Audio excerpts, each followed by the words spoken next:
Hello and welcome to Illini Drive. It's Thursday at 6 o'clock. It's time to talk some sports. Isaac Trotter joined alongside Eli Schuster, Alec Busse, and our producer, Tati Perry. And if you missed the news on Tuesday, Tati came out with the fact that she is a vegan. We decided to check in on it again today. Tati, how is the vegan going with you? Is it fine? Are you still on pace to do that, or did you ditch it for meat? I haven't cheated on my veganism yet, but I don't foresee it lasting because dairy products are what makes the world go round. And I can't eat cookies. I like cookies. All I got is Oreos, and those are old real fast. Is it weird to you that Oreos don't have any dairy in their frosting in the middle? That's actually terrifying. It's actually really scary. And I've eaten like a pack of Oreos so far with all those preservatives in my body, which kind of defeats the purpose of the veganism at all. But that's fine. It's fine. So we're just going to go back to vegetarianism. Okay. That's so much. It seems better and healthier and more feasible. Awesome. Well, we'll check in with that on Tuesday and see you next Tuesday if you're still on the vegan diet. All right. We got a big show planned for you today. We're going to talk a little bit of Zion Williamson. If you missed it last night, the Duke star freshman went out of the UNC Duke game with like 38 seconds into the game, 39 seconds into the game. He blew his shoe open, Bo Jackson-like. I feel like we haven't seen something like this in a really long time. We're going to get into the discussion on how valuable Zion Williamson is to the sport of college basketball and kind of where that compares with the other sports. Also want to touch on some MLB. We'll get into that a little bit more about how Manny Machado's signing with the San Diego Padres affects baseball, especially the National League. Alec is a big Cardinal fan. I'm a big Cardinal fan. Eli is our resident Cubs expert. We can break down a little Cubs and Cards as spring training gets underway today. Also want to touch on the NBA as it's back tonight, and it's the stretch run, and LeBron James had some pretty interesting comments about getting ready for the playoffs and how he's going to get this team to the playoffs, even though they're in 10th place and have a lot of issues. But we're going to start with Illinois basketball. They are coming off a tough 6-point loss to Wisconsin. That was on Monday night, and they have a really interesting game on Saturday at 11 o'clock. They'll play Penn State. Penn State's a team that's only won a couple Big Ten games, but they just thrashed Nebraska. They've been playing much better of late. They've played Michigan tight. They've played Michigan State well as well. It'll be a very interesting game on Saturday. It starts at 11 o'clock. Oh, and it's the Flying Illini 30-year reunion. You can have all 5 starters are going to be there. Kenny Battle will be there. Nick Anderson will be there. Kendall Gill will be there. Stephen Bardo should be there. It'll be a great crew. You can get autographs after the game. So if you make sure to get out to that game at 11 o'clock, a little early of a tip-off time, but that'll be a really, really interesting thing. But, Eli, you look at this game, and everyone looks at Penn State. You play them twice in the year, and Illinois basketball's been playing really good of late, but I got to admit, I don't like this matchup at all with Penn State. They're a team that really can shoot the three well sometimes. Lamar Stevens is their best player, averaging like 17 points a game and 8 rebounds, I think, a game. And at 6'8", it just feels like Illinois doesn't have the athlete to be able to stop them. When you first look at this matchup, what are you thinking about it? What's the key for Illinois if they want to get back on their winning ways? Well, I think it's going to be a tough game. I look at it pretty similar to the way I looked at the Rutgers matchup. I think, it's a game that you look at the team and just the brand name of the team, and you think, okay, this is going to be an easy win, or we're going to be able to put this together. And while I do think this is a team they could beat twice in the season, the 2 times that they meet, it's going to be close. And I think it could be a Rutgers battle that we saw previously. And so, they have good players. This is a team that has, and like you pointed out, they have good shooting too, which is what really gives Illinois problems. And so if you're able to have decent guard play and you're able to shoot the ball well, you're going to give Illinois issues. And so I think that it's going to be a very close game, but I also think with that being said, it's going to be an exciting game. I mean, both these teams have the ability to kind of put up numbers and put up points in bunches, which is what makes it really exciting. So it also just goes to show, I mean, we talk about how good this Big Ten Conference is. Yeah. It's been so solid. And, every single game, even if it's Illinois, Penn State, where these past couple of years, you look at that game. Well, I guess Penn State not last year, but this year especially, you look at that game and you go, that's not going to be that fun of a game. Or Illinois Rutgers, you're going to go, that's not going to be that fun of a game. Well, all of these games are good games. And I don't think Saturday's going to be any different. I think it's going to be really exciting. And I do like a lot of what Penn State has to offer. I mean, when you look at a guy like Josh Reeves, right? This is a player who's very solid. He was one of the best defenders in the Big Ten. Yeah, he was great last year too. And they have he's a good veteran presence on this team. And this team, no, that's the thing. This team, they have some of these veteran guys that know how to beat you. I mean, they can put it together. If you're leading Illinois, and if it's late in the game, you're going to be able to close it out because you have this veteran presence with him, and then you have Watkins on this team too. Just these guys with this veteran presence that's able to kind of shut things down. It'll be very interesting to see how Illinois' defense plays on Saturday, Alec. I mean, I feel like over the last couple games, you've seen Illinois' defensive effort continue to improve. They played pretty well against Wisconsin defensively, shut them down early especially. This is a Penn State team, though, that does turn the ball over a little bit, and they average about 12.5 turnovers a game. What does Illinois' defense need to do if they want to shut down this Penn State offense? It's kind of hit or miss. Sometimes they're real good, and other times they're real bad. Yeah, I agree completely. I think it's obviously turnovers are Brad Underwood's biggest thing on the defensive side and forcing teams to be uncomfortable, but if Penn State's able to get into a half-court set, they're deadly from three-point. They've got 3 guys who shoot over 30%, 2 guys who shoot around 38%, and Miles Dredd and Rasir Bolton. Each of them shoot around 38%. So they're going to have to close out on three-point shooters. And I think that's where Io's length is going to come in really handy. And watch for Aaron Jordan to maybe step up a little bit on the defensive side on Dredd. And I think Trent will be big too. I mean, Trent's been pretty good defensively these past couple weeks. Yeah, so. You're all right on that. I think for this thing, people sometimes forget how big of a game this could be for Illinois because the last 5 basketball games that Illinois has played, you can make a really strong case this is the most NCAA tournament-like this team has looked like, right? This looks like an NCAA tournament team for the first time in 5 games, and you got to be able to sustain that. And there's some interesting games tonight. Michigan plays Minnesota in Big Ten play. If Minnesota loses, they would drop to 7-9 in Big Ten play, and with a win on Saturday over Penn State, Illinois would be also 7-9 in Big Ten play. They'd hold the tiebreaker over Minnesota, which that means you're seeing Illinois in 8th place right now, a half game behind Ohio State for 7th place in the Big Ten. You have got to continue to roll here. And one guy for me to watch out for is Andres Feliz. He struggled a little bit against Wisconsin, only had 1 field goal. That was with about 58 seconds left in the game.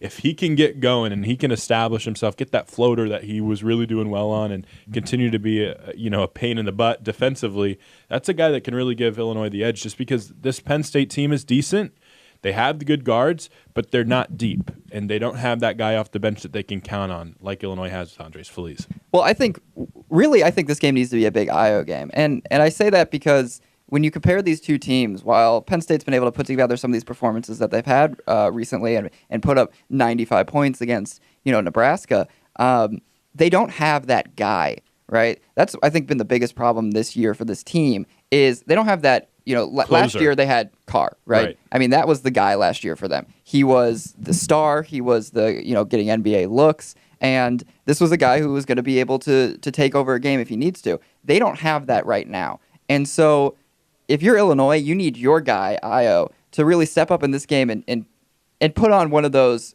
this guy could go to the NBA performances. Because I think that's the difference between these two teams right now. Penn State should be a better team. I mean, when you look at the guys they have on this team, when they look at the veteran presence they have on this team too, because they're pretty well balanced, I'll say, in the sense of a lot of freshmen, a lot of younger guys, but also a good chunk of these juniors, redshirt juniors, seniors, that should be able to give you some work, but you don't have that one star. So yes, you have guys that it differs kind of each game who can take over for you, which is not a bad thing to have, but you don't have that one name brand guy. So I look for Io to kind of be that guy and be the difference in this game because that's who you can ride on if you're Illinois, and that's really the difference. And if you're Penn State, Lamar Stevens was supposed to be that guy for you this year. And he was last game. Right, he's had these certain big performances. I think he dropped 29 against Nebraska, yeah. And he's averaging 19 points a game. But Penn State's been in all of these late games and haven't been able to figure it out. Illinois has the closer. Ayo Dosunmu is You become closer. A star when you make 2 threes at the end of Michigan State. He was a star before that, but you become a star when you show that you can close out games, and you can also show that you can take over games. And we saw that early on in the season too. While Ayo had his struggles early on, he was still over to take over games against Georgetown. He was still over to put up some of these performances where you go, all right, if the team needs a bucket, we're giving it to this guy. But on Penn State, you don't have that one guy right now. Is it weird for me to think that even though Illinois lost, I felt like Ayo's performance at the end of Wisconsin was really impressive because this is a guy he wasn't who's playing well, and then he's 1 for 10 from the on. field and scores 10 out of your last 12 points in crunch time. He finished as Illinois' leading scorer against Wisconsin. I think he had 13. This is exactly what I'm talking about. Right. Yeah, he can turn it on. The Wisconsin game, I think, is a perfect example of why the three of us think that a second year it's going to be really beneficial for him, but that's not what we're talking about. I agree with you, Eli. I think this is a game where Ayo's going to have to come back and I have no reason to believe that he won't. Like, very rarely has he had poor games this season. Well, and the ones that he has poor games in, he We've bounces lost. right Well, back exactly. and he comes Yeah. and plays really well. It's weird because he has quiet games. Right. Because you look at the stats at the end and you go, oh, he was their leading scorer with 15 points. But you're like, that was all very spread out. And he makes the big basket when he needs to. But he has a couple of those games on his resume so far where he scores 10 in a row, it seems like. He does get these bunches. He gets you going, and he does it right from the start of the game. Well, that's kind And of like the Michigan game. Right. Because Well, didn't it's he, like- did he finish yes. with 18 in the first half against Michigan? I Something think so, like yeah. that? Michigan, he did it against Minnesota the first time around, too. Indiana? Exactly, yeah. He has these moments where he does, from the get-go, push your team forward. And but then we've seen several of these games like Wisconsin where all of a sudden you look up the scoreboard at the end of the game and you go, oh, he has... I don't remember him getting 15 points, but Right. he was kind of quietly, but it happened. So that's why I think in this game you can't have one of those quiet performances because when he does have those quiet ones, you are in closer games. You are in ones like we saw against Wisconsin. If he can come out from the start and just lead your team, then I don't think Penn State's going to be able to recover from that. I'd agree with you 100%. And again, just to reinforce, this is not a Penn State team that, they were 0-10 in the Big Ten, but this is not that same type of team. They've already beaten Michigan this year. They lost a tight one to Purdue. They already beat Northwestern pretty handedly. They lost to Purdue in overtime. They lost to Rutgers by 4. They lost to Minnesota by 1, Iowa by 7. This is a team that's been in big games. They just haven't closed. Illinois, over the last 4, 5, 6 games, has finally found a way to close. So I really feel like this game is going to come down to the final 3 or 4 minutes. Ayo Dosunmu's ability to be a closer, Illinois' ability to have not 1, not 2, but 3 guys that can go get you a bucket late will really be the difference. And touching on that inside matchup, Mike Watkins is one of the best shot blockers in the country, one of the better shot blockers in the Big Ten, going up against Georgie.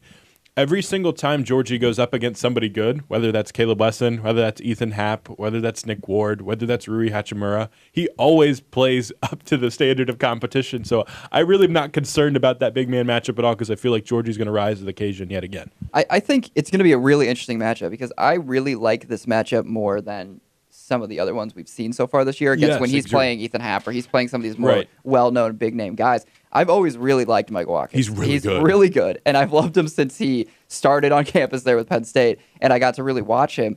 This guy's big, he's long, and like you said, he's one of the best shot blockers in the Big Ten.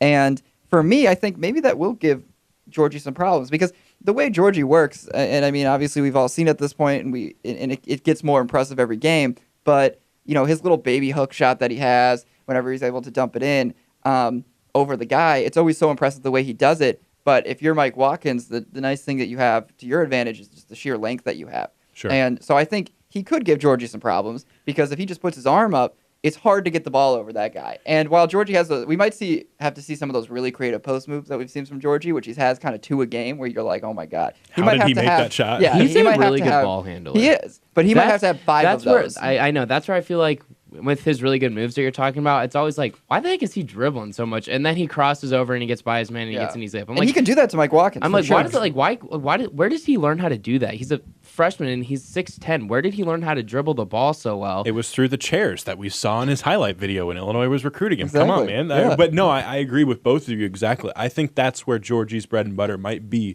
Yes, you're going to get him some post touches, but I'm completely fine with isolating him on one side of the floor, having a couple shooters on the opposite side. Let him get the ball at the 12, 13, 14 feet and take it. Well, that's exactly what you have to do when you're playing Watkins. Gotta get him away from the basket. Yeah, no, 100%. If you're gonna have, I think Georgie can have a big game. I think you're right. I don't think he's gonna have an issue with it. But it's how does Brad Underwood decide to run this game? Because you need to give it to Georgie at the elbow and let him drive in, or give it to him far up away from the basket. Right. Because I don't see him being able to body or back down Watkins just because, again, of how long he is, and I do think he can get a shot block. But if you let him have those moves away from the basket, you're able to let him ball handle. I think he's going to be pretty solid. It's very interesting because we kind of know what we're getting in Andres Feliz, Trent Frazier, Ayo Dosunmu, and Georgie Bashanishvili. But that 5th guy, right, has been so hard. And you look at these Illinois wings today, and I think there is a chance for Illinois to have a good day on the wing, especially if Josh Reeves is locked down on Ayo. That could open the door for Aaron Jordan or Alan Griffin or Tevian Jones or Kipper Nichols, although it's really hard to count on Kipper Nichols anymore, to have a good day being guarded by some freshmen.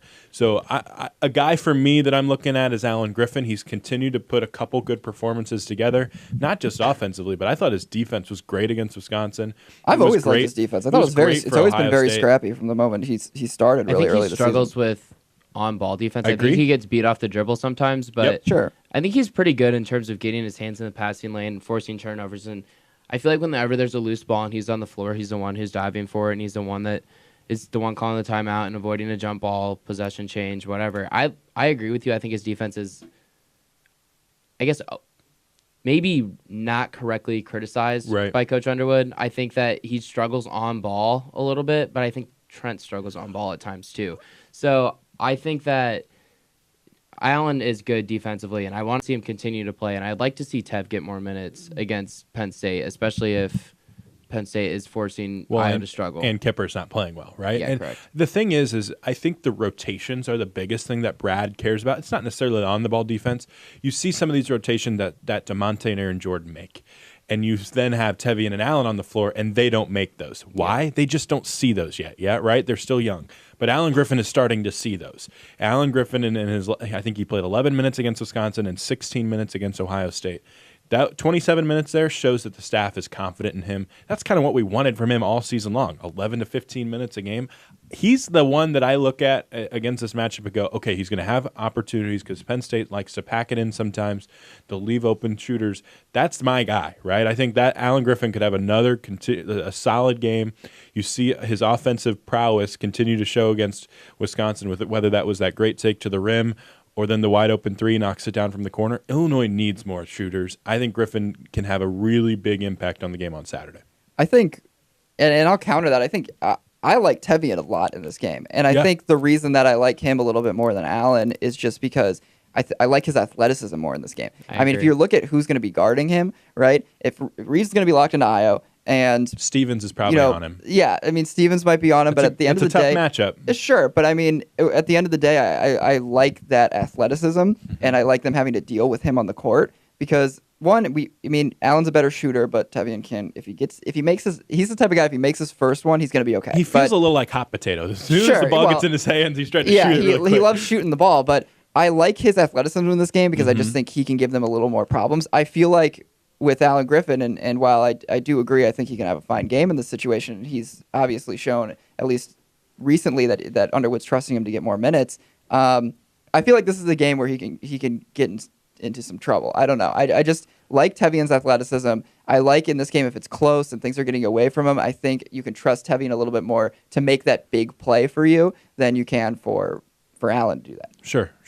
Well, and I want to see Tevian also have another good game this year before we head into, let's say Illinois does make it to the NIT, or they don't, and then they go into next year. He's really only had one impactful game. Maybe this is another one, and I agree with you, Eli, that I think that this is a game where maybe Tevian shows up, and I don't expect him to put 18 points up again like he did against Maryland, but maybe he puts up 8 or 10 points and gets a couple rebounds in big situations. So I like Tev, and I'd like to see him get more minutes because I think that's the best way for a young player to develop. Have both of you given up on Kipper Nichols? Because I'm kind of at that point. Like he had that one really solid game against Nebraska where he had 18 points, and we're like, oh, Kipper's back.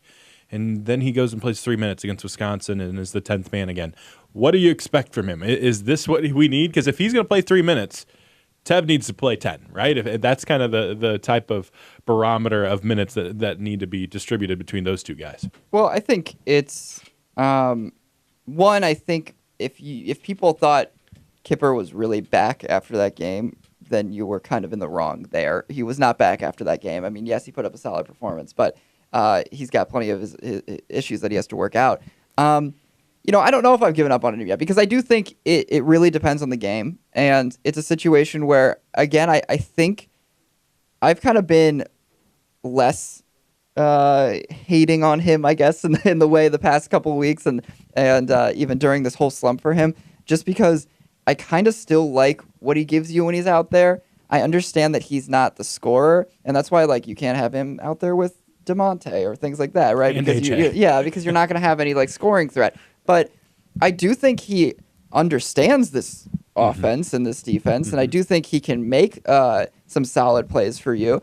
And yes, his minutes should have been cut down to, I mean, now they're really, really low. But, it should be a situation where he's getting 10 or so minutes, right, a game. Like, that's fine with me. But I still think I do like what he gives you on there in terms of the stuff that's not on the stat sheet. I think that he understands where the ball should be sometimes. The thing is he gets a little hot-headed at moments where if he makes one basket, then he's going to try to take someone on, in an ISO situation, which isn't going to work out for you. But I do like what he gives you, the intangibles when you're in there. I think he understands the game. He understands who needs to get the ball. And, sometimes he's going to come up with that random block for you. He does still have athleticism. So, personally, I haven't given up on him. I just think he needs to become a role player. He needs to understand what his role is, right? And Aaron Jordan does that well. These are the guys that do that well, where they're role players. DeMonte does that well. DeMonte and Aaron both do that really well. Yeah, I think Aaron does it the best. I think he's a true role player, and I've kind of always thought that about him. And I think Kipper hasn't ever been in a situation where they said, okay, now you're just a role player. Like, that's what you are. Because before, it's been the past couple of years, you're going to be the star. You're going to be the next guy. You're the going X to be the factor. athlete. You're the one that changes And that's it. always been the expectation. And it's hard to step away from that. But I think if he learns how to be a role player, and he learns how to be a role player off the bench, then he can be a really solid piece for them. So I haven't given up on him yet. I think he can still make some big plays for you down the stretch here. Give him 10 minutes in the game and settle him into that role-playing spot and just see what he can do for you. But he's got athleticism. I mean, you can't deny that. My thing with Kipper, too, is, I mean, obviously everyone would probably agree, is just consistency. Like, I don't need him to go out there and score 10 points. I just want him to go out there and not... Rebound? Yeah, defense? I don't want him to go out there and not get a rebound. Right. Like, he's 6'8". Like, he should be able to get a rebound every time he's out there, at least one, or at least fight for a rebound, or get a tip out on offense. Like, I don't know. I just think that Kipper needs to be able to, like Eli said, show up on things that aren't on the stat sheet. And I think that's where he's most valuable, and I agree. I think he is more of a role player. Clearly, he's not the guy that we thought he was going into the year, where maybe he steps up and he has the ability to be an X factor and put up 15 points a game or whatever. Or 30 against Iowa. Yeah, like I just think that he has the ability to be a good role player going forward the rest of the season, and I think that he offers something that this team needs, and that's leadership from an older standpoint. They're so young, and Aaron Jordan's gone after this year. I think losing Kipper Nichols to a transfer would really hurt this program because he's one of the few older guys on the team that provides that veteran leadership that I think college basketball teams need. And I don't know what you feel about that. Well, and Isaac. that comes with being a role player. I mean, that's exactly what it is. Which, if he's here next year and he's supposed to take on that senior leadership position, right? He can't be focusing on being the guy, right? Because whether or not Io's here, right? Let's say Io's here, he's the guy, right? Even if he's not here, Georgie, Trent, they're the guys, right? He's not going to be it, and I think he needs to learn that by now. So I agree. I think he can offer up something really special in terms of being a good senior veteran presence on this team, but we haven't seen it yet. I mean, we haven't seen him be that guy yet. And I know we've heard about how he's a great locker room guy. Brad, loves talking about how good he is with all the guys, but he isn't the number one dude right now for that. And he can become that if he learns at the end of the season, all right, this is my role, this is what I'm doing here. And maybe he does learn that, and it could be very valuable to the team, but it'll be time will tell with that. Absolutely. Illinois plays Penn State on Saturday at 11 o'clock, going for their 7th Big Ten win. Who would have thought that 5 weeks or 6 weeks ago? We're going to take our first time out. When we get back, we're going to get into some Zion Williamson talk. Also, later in the show, we got MLB and NBA stuff to hit on. So stick with us on WPGU 107.1.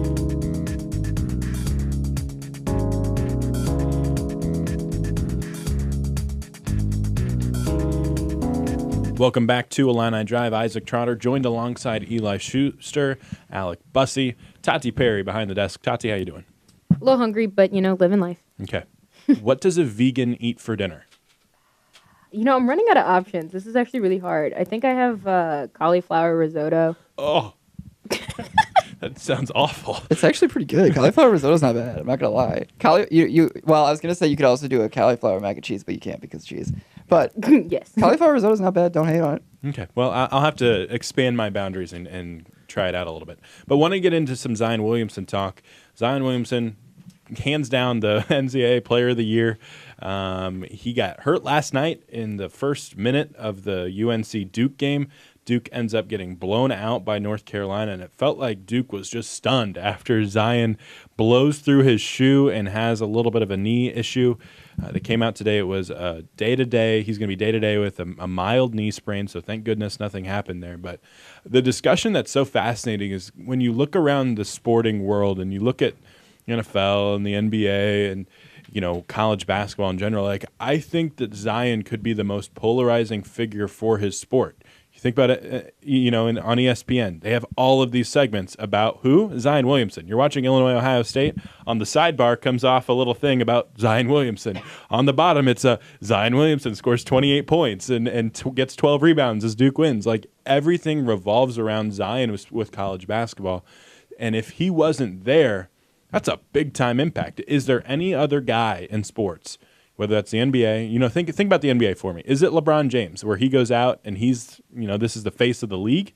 I don't think it necessarily is, but Alec, I think you disagreed with us, right? Yeah, I think LeBron is still the face of the NBA just from the standpoint that he's arguably the greatest player of all time. And we're not going to get into that just because it's a whole nother conversation. But he's the best player of his generation. Correct. When I woke up this morning and I was scrolling through Twitter and Instagram, just reading about Zion Williamson and how all these professional athletes are tweeting, well, the college athletes should be getting paid, and this wouldn't happen if he was being paid, and all this other stuff, and how they shouldn't have to go and play in college basketball. Right. Ignore that. Focus on the fact that Zion Williamson is single-handedly the most entertaining athlete in the world today. He is. I 100% believe that, and it's a shame that he's hurt.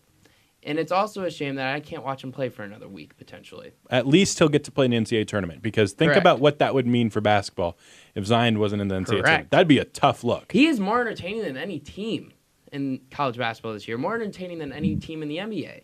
And people paid how much for tickets last night? Like over $2,000. Like a Super Bowl ticket. I saw a really funny tweet last night that was after Zion gets hurt, and then it was a video of Kobe Bryant picking up his daughters and walking out of the building. It was like, all right, we're all done with this. A minute into the game. Well, and I just think that he has ability. He's going to be the number one pick. Right. He may not have the most potential because RJ Barrett may have more, John Morant may have more, regardless of what you think. And I just think he's a polarizing kid. He's more marketable than anyone, maybe since LeBron James in the sport of basketball. Right. I just think it's a shame that he's hurt, and I just hope he's able to come back and still be able to perform at the level he was able to perform. He's a freak athlete. He is. He said, I think yesterday before the game, when he was a freshman in high school, he was small. He said he was 6'3", 175 pounds. First of all, not small. That's what I weigh now. That is my exact size now. He said he put on 100 pounds in 2 years. How do you do that? You're a freak. And that's the discussion, though, that's so funny or so interesting is I look at the MLB and I go, there's not a player like that in baseball. No. And I look at the NFL and I go, okay, Tom Brady is probably the most similar one for his sport. But in the NBA, it's not LeBron anymore. I think it'd have to be Steph for me personally. He kind of affected the game because he's the face of what basketball is now. You look at even college football. Is it Trevor Lawrence? Is it Tua? Right at Alabama. Viral this week for something else he did at Alabama. Like that, but that's that's what I'm saying though. Like it feels like Zion's the biggest name in his sport, and there might not be anybody else that compares to it in another sport. Eli, I think it's tough. I think it's. I mean, I don't know what we're looking at here exactly because. Not with Zion, but how are we defining the most polarizing player? Because at the end of the day, this is the way I look at it. I don't think college basketball would be any worse off if Zion didn't exist right now in college basketball. I think that's what I would say. Is it better off right now? Maybe, but college basketball is very popular. I mean, it is very popular. And I don't think that we can say there's a bunch of people out there that are now coming to the sport because of Zion, right? That's how I look at a polarizing player, right. Somebody that's like, he's dragging people into the sport, right? Steph Curry's dragged people into the sport. Steph Curry's changed the game and brought you a different NBA, right? And brought a young generation into it. Zion's an exciting player, sure. And he's he should rightfully so be the most talked about player in college basketball. But he's going to be there for a year.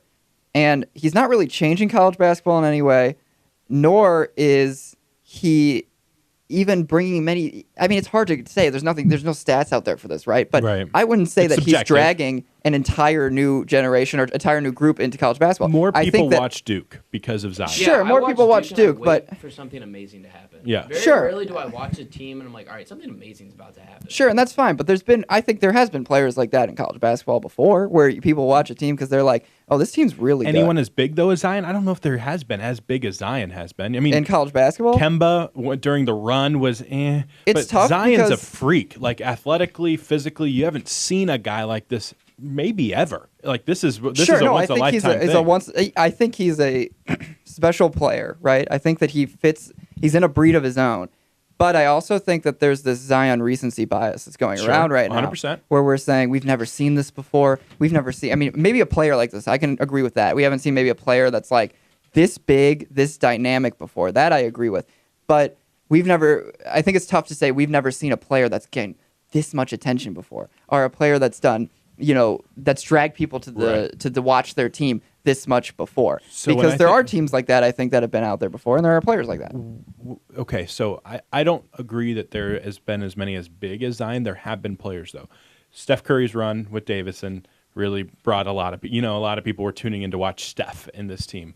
I think like Gordon Hayward. I was think one like for a little Carmelo while. dragged a lot of people in. Like there's players out Yeah. there that when they were in college that were the talk of college Lonzo basketball. brought at the a time. lot of people in. Sure. For me, it's LeBron. Like I don't know if you guys have seen the movie about LeBron. Never in college though, so I know, correct. But like LeBron is, my opinion, in terms of the 21st century, he is the most similar in terms of like the media circus that has gone next to an athlete. I'll give you one that I think might be more than Zion. Who? And it was also a Duke player. Can you guess who it was? JJ Redick. No, Christian Laettner. Well, he's in Dave. I know. I think Christian Laettner in this case. I Yeah. mean, if we're making this argument right now, No, yeah. I think Yeah, he that's fair. may have been Just at the as time, polarizing? just as polarizing, or Yeah. just as big. The But only thing that's polarizing for different, different reasons. right? Exactly. Polarizing Yeah, I because mean, he was sh- hated. Nobody hates Zion.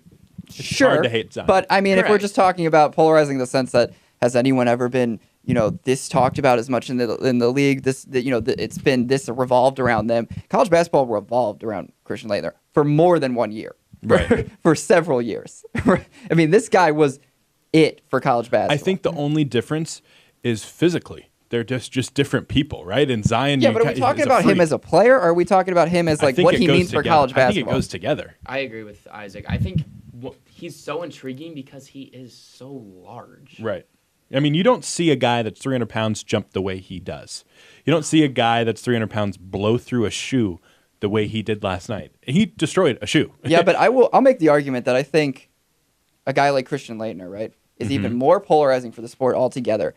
Even sure, we could take in how they play or whatever. He Right. made big shot after big shot, right? Oh, He huge shots. He made huge plays. But I would say he was even more polarizing and even a bigger name player because he did get people to come to this sport that maybe weren't watching college basketball or weren't focused to be like, I hear that everyone just hates this guy, right? I gotta find out why I gotta this guy's find so out bad. what is it with this guy? Well, and that's why Tom Brady's so good in the NFL, because everyone tunes in to watch the most hated person in football try to win another championship. That's why it matters. So I agree that that's a pretty good thing. I Here's would have loved another to have been one. alive when that happened. I mean, this Yes. is not a college basketball Yeah, one, yeah. but I mean, this is obviously one of my favorite people. I think Tim Tebow is one of them for their respective sport. I'd agree. Good one. I'd agree. I mean, for their respective sport at the time, Tim Tebow 100% was one of the most polarizing players in college football and may be like one of the top 5 ever most polarizing players in college football. That's a really, really good one. But So I as think of that's a as big of right argument. now, I think you could say that Zion means more to the sport of college basketball than LeBron means for the NBA, right? And Yes, I agree with that. I agree with that now. Jimmer? Jimmer had a run. Jimmer had a huge run. Jimmer had a run. I'll give you that. Joakim back in the day in Florida was pretty intriguing. Honestly, there were weeks where it was Jimmer crazy. Oh yeah, Doug Jeremy McDermott Lin. also did that too. Jeremy Lin had a little bit, for like 3 weeks with the Knicks. but it was only 3 weeks, and Correct. Zion is different, and there is going to be a build up here. And is he the number one pick in your opinion? oh heck yeah. Okay, good. Oh heck yeah, he is. All right, I was just checking I don't because care you where he said goes. you said something about John Morant and RJ Barrett might be the number one pick, and I wasn't sure. I wanted to make no, sure I of mean, that. I think that we'll stay with RJ just because Mm-hmm. he's less of an argument. I think that RJ Barrett potentially has more potential to be a great NBA player for a long period of time than Zion Williamson is. Maybe. And I don't think that 100% because I think Zion's going to be able to evolve. Like I think he's not going to be able to weigh 285 pounds for his entire NBA career. Like, he's going to have to lose weight. He's like Charles Barkley, except 6 inches taller and 30 pounds heavier and more athletic. Like that's how good he is. Like, he's just going to have to lose weight. Like, I just don't see a way that his knees and his ankles are going to be able to survive his shoes, 285 pounds, just like pounding on him right. all the time. And I also think that Zion's going to have to learn to hit a jump shot on a more consistent basis. He will. I think he will too. But I think that there's one reason why R.J. Barrett is really good. And R.J. Barrett was ranked higher coming out of high school. R.J. Barrett was the number 1 recruit in the country, and I think Zion was second or third. You know more than I would, Isaac. Zion was actually number 5 on the draft board coming into this year, and his year at Duke has actually elevated him up to number 1. Yeah. So all the people that say college basketball is not good, college basketball really helped Zion move his stock from number 6 to number 1 right now. And I think he was number 3 or 4 in the country. Yeah, You're right. I just think that R.J. Barrett has a potential to be a better NBA player based off of the type of player he is now. His game translates a little bit more. We've never seen someone like Zion Williamson with that type of game play in the NBA. And maybe his type of game is the new thing in the NBA where that's like it. Like maybe he transforms the game in the NBA like Steph Curry did. I will say I think there's a pretty good a good sample size for us to look at of players who you look at them in college or before they even went to the pros in any way, that you say, okay, we haven't seen a player like this before. I don't know, like, is that a good thing or a bad thing? Most of the time it's a good thing. I think most of the time we've seen it be a good thing. So, I mean, we see it with Curry, who everyone's like, oh, he's this undersized guard. He's never going to work. He can't drive into the lane, all this stuff. And he's like, well, I'll just shoot it over you, you know? And it was a completely change the game player. I think you can kind of look at Anthony Davis that way as well, where Giannis? you go, where sure, I mean, Giannis is KD? a great example, but I think, yeah, like even like, you know, you look at Anthony Davis and you know, when he's in college, you go like, man, this is a big guy who just literally do it all. He can shoot, he can, you know, he can dominate you on the inside, and he comes to the league and you know, he has extreme success. So I think most of the current even MVP product, probably guys that are in the running for MVP right now, you can just look at and go, and Anthony Davis wasn't that before. He's not going to play for the remainder of the year probably. But you look at it and you go, all these guys at some point were, I don't know how they're going to do. Like, we've never seen a player like this before. And they all were incredibly successful. Well, and we've never seen a player like Luka, and he's coming in and being so awesome. I do think Zion is, for me, the best pick of this draft. He is too. And for me too. No, I agree. For more than just his play, right? And for what he could be, because of the fact that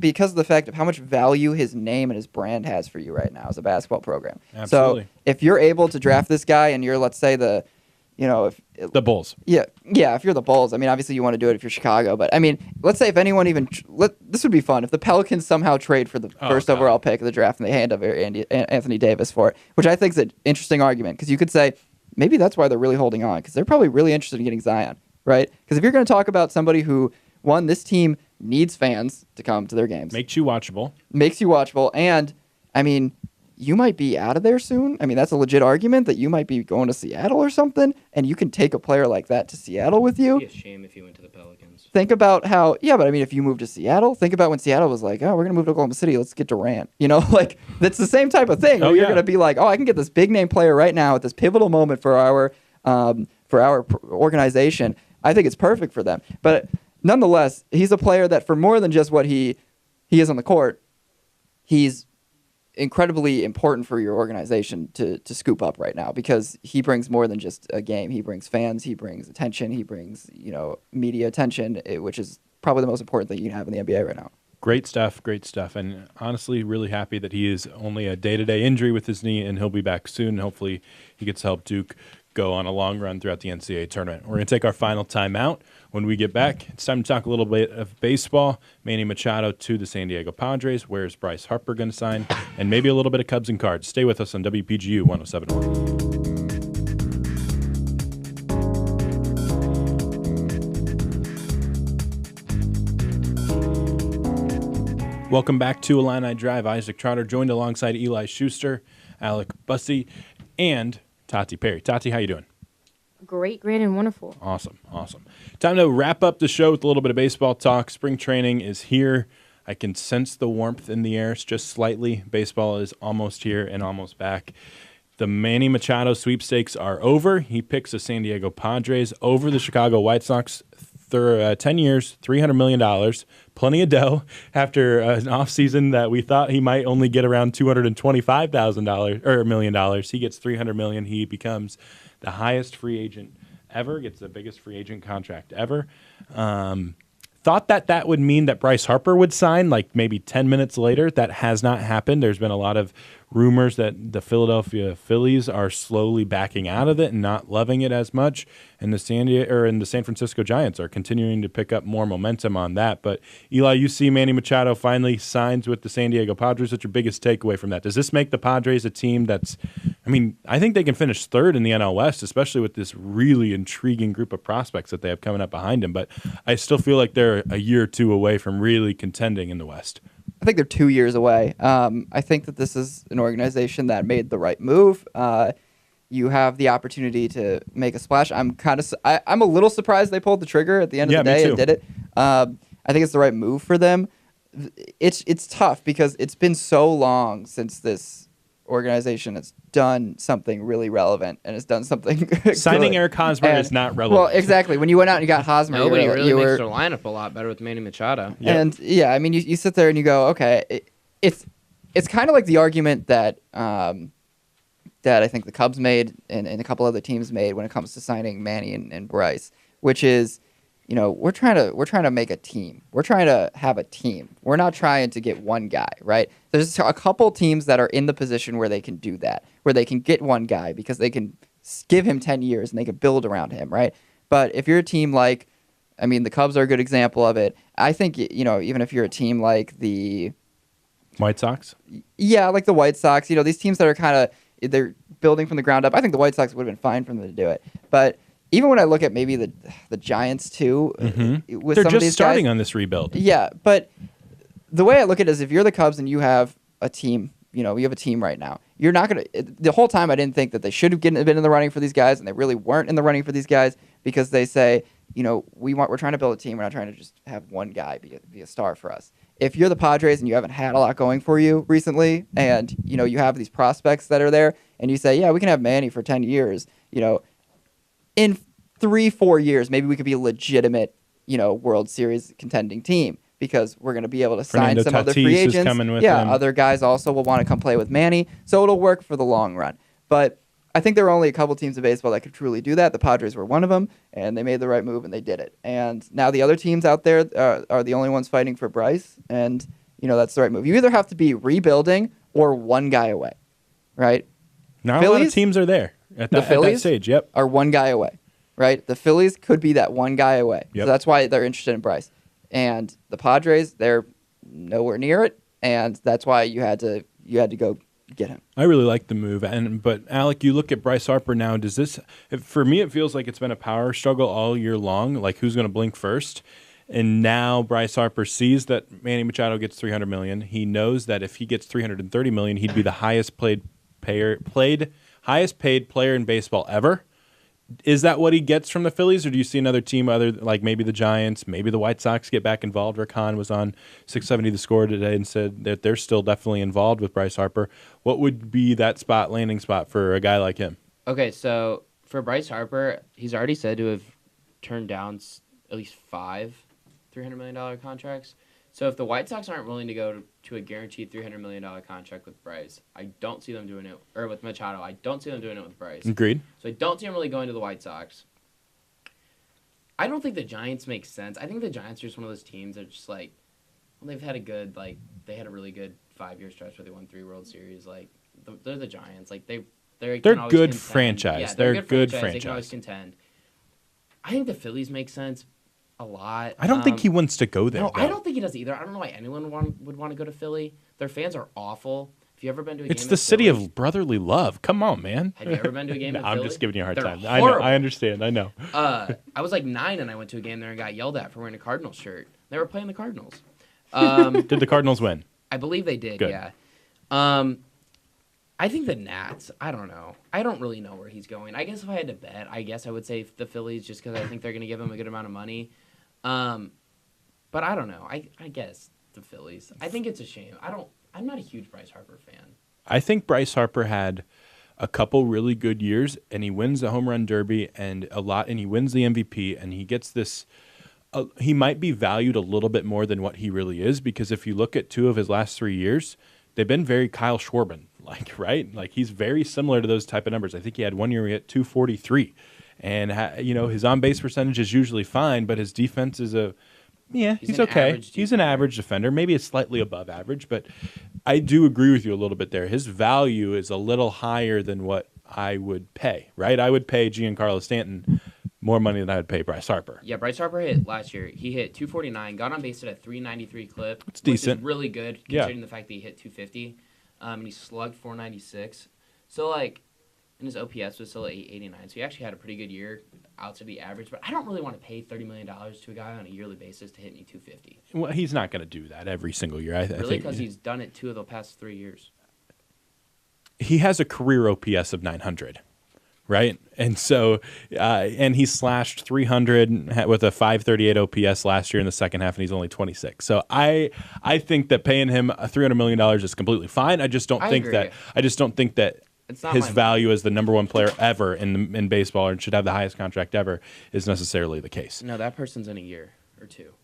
I don't think Manny was worth $300 million. Personally, I think he was a player that just kind of got caught up in all of this, in the sense that, yeah, he's a really good player, but everyone also kind of lumped him in with Bryce, and they were like, look, these 2 are going to be free agents, and this is going to be a huge offseason. I think Manny's more consistent than Bryce. Sure, sure, but I think neither of these guys are going to be, neither of these guys are the best player we've ever seen in the sport. Right. And so, and I understand that the caps are raising, money's going different, there's differences in the sport, sure, but neither of these guys are guys I look at that I go, this is really, like, this is the best player in the game ever. Like, they're not even the best player in the game. Like, think about it. Mike Trout is the best player in the game. Will Mike Trout get $500 million? No. He should.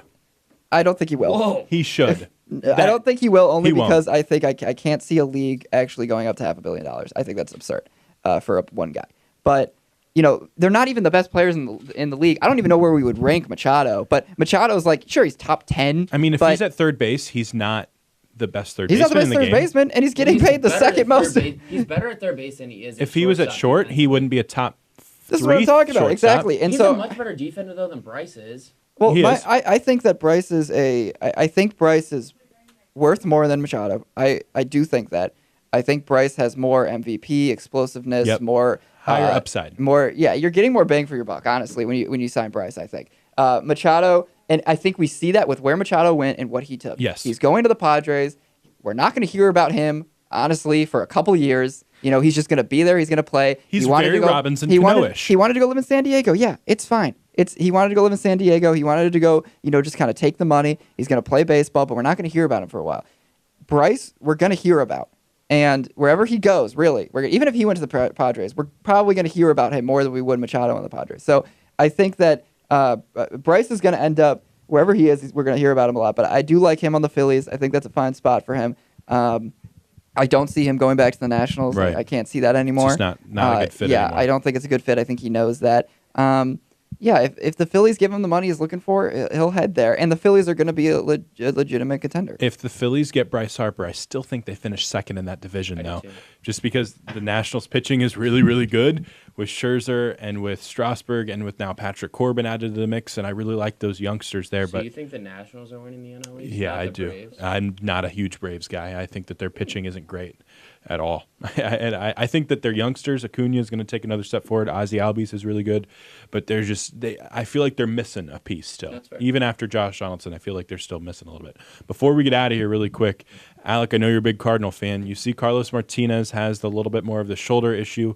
What do you make of that? Do they need to go get Dallas Keuchel to fill another hole in their rotation? Or are you fine with having Alex Reyes or Dakota Hudson or Daniel Ponce de Leon or Austin Gomber fill in? The way I look at it with Martinez is that he had a lot of injuries last year. So he had 3 injuries, and the Cardinals believe all 3 of them are related to his right shoulder strength. Yep.